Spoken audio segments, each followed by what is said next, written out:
तो hello guys, आप सभी का स्वागत है एक न्यू वीडियो में। आपने टाइटल लिखकर तो समझ ही लिया होगा ये वीडियो किस पर है। तो मुझे पता है कि बहुत से लोगों को ये चीज़ बहुत परेशान करती होगी, या ये सवाल बहुत परेशान करता होगा। बारिश होते ही हमारी घर की इलेक्ट्रिसिटी बिजली क्यों चले जाती है? हमारी इलेक्ट्रिसिटी को ऐसा क्या हो जाता है बारिश से, या फिर बारिश का इलेक्ट्रिसिटी से क्या लेना देना है? तो इस सवाल का जवाब जानने के लिए वीडियो को लास्ट तक पूरी ज़रूर देखना। इसी सवाल का जवाब हम इस वीडियो में ढूंढेंगे, मैं आप लोगों को बताऊंगा। तो वीडियो को लास्ट तक पूरी ज़रूर देखना। तो बिना टाइम वेस्ट करे चलते हैं रीज़न की ओर। तो ये 4 रीज़न हो सकते हैं जो आपकी इलेक्ट्रिसिटी के साथ खिलवाड़ करते हो बारिश के समय। इन 4 रीज़न की वजह से हो सकता है कि आपके घर की इलेक्ट्रिसिटी बारिश के वक्त चले जाती हो। तो ये पहला रीज़न है पुअर ओल्ड और फॉल्टी इंफ्रास्ट्रक्चर। इंफ्रास्ट्रक्चर का बहुत फॉल्टी या पुराना होना या ख़राब होना। दूसरा हो सकता है लाइटनिंग, बिजली का कड़कना। तीसरा हो सकता है बहुत ज़्यादा तेज़ हवा बारिश के समय, बारिश के वक्त। चौथा हो सकता है कि बड़े नुकसान से बचने के लिए एज अ प्रिकॉशनरी मेजर। तो ये 4 रीज़न है। इन 4 रीज़न को मैं डिटेल में एक्सप्लेन करूँगा आगे हर एक टॉपिक को, तो मेरे साथ बने रहे। तो चलते हैं पहले रीज़न की ओर, पुअर ओल्ड और फॉल्टी इंफ्रास्ट्रक्चर। तो हमारे इंडिया में एक चीज़ बहुत ख़राब है इलेक्ट्रिफिकेशन को लेकर, कि जो इंफ्रास्ट्रक्चर है उनमें मैनेजमेंट बहुत ख़राब है।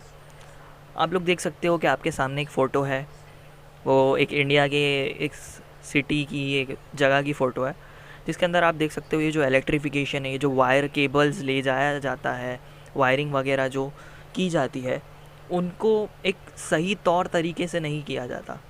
और ये जो इंफ्रास्ट्रक्चर है वो बहुत पुराना है, वो पुराने इंफ्रास्ट्रक्चर पे ही नए केबल को ले जाया जाता है, जिसकी वजह से होता ये है कि जो चीज़ें हैं, जो पोल है, जो वायर है, जो केबल वगैरह है, वो डिज़ाइन है पुराने वक्त के हिसाब से, पुराने तौर के हिसाब से।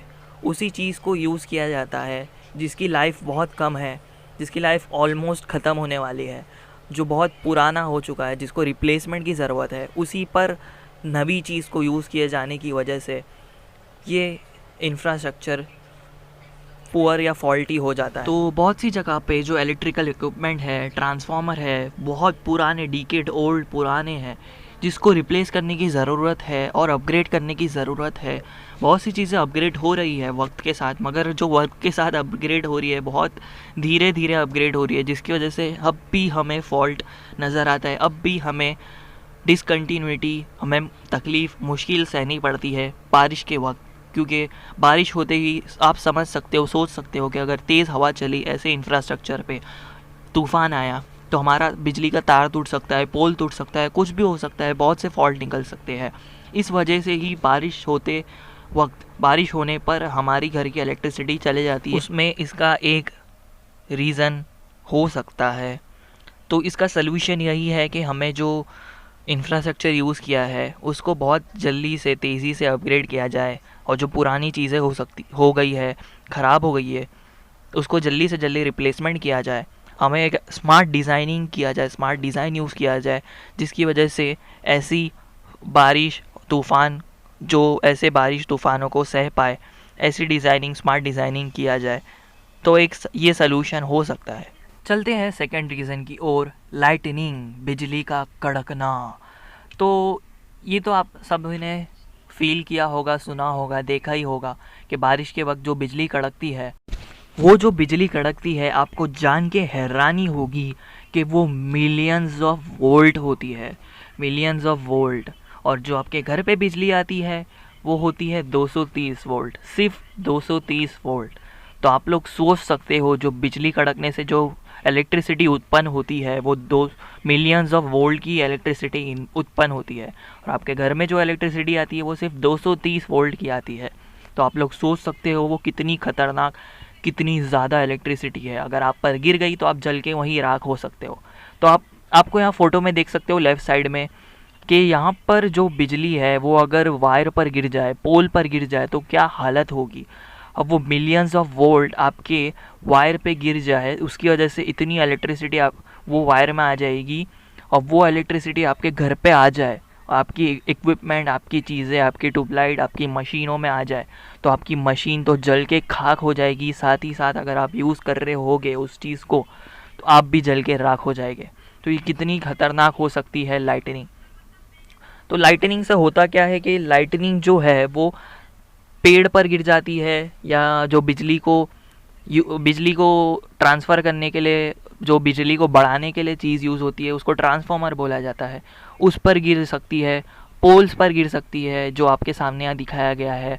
ओवरहेड वायर जो पोल्स के ज़रिए जो ऊपर बहुत हाइट पर देख सकते हैं आप लोगों ने देखा होगा कि वायर को ले जाया जाता है। आप ऊपर देखते हो तो आपको पोल पर वायर दिखता है, तो वो ओवरहेड वायर है। अगर उस वायर पर गिर गई तो वो कितनी खतरनाक हो सकती है। तो उसी लिए प्रोटेक्टिव इक्विपमेंट यूज़ किया जाता है, जैसे कि लाइटनिंग अरेस्टर है वगैरह वगैरह।